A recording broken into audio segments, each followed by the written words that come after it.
దయచేసి ఈ వీడియో అందరూ చూడండన్న.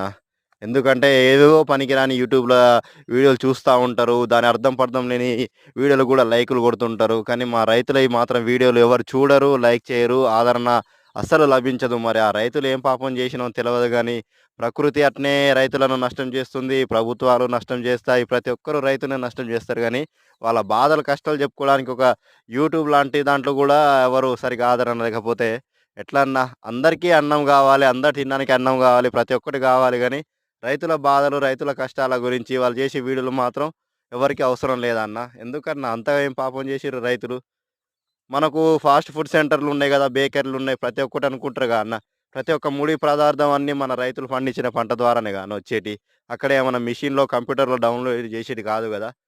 దయచేసి రైతులకు గూడా, రైతుల వీడియోలకు గూడా రైతులను గూడా కొంచెం ఆదరించండన్న. ఈ వీడియో అందరికి షేర్ జేసి కొంచెం మా బాధలు గూడా చూపెట్టండన్న.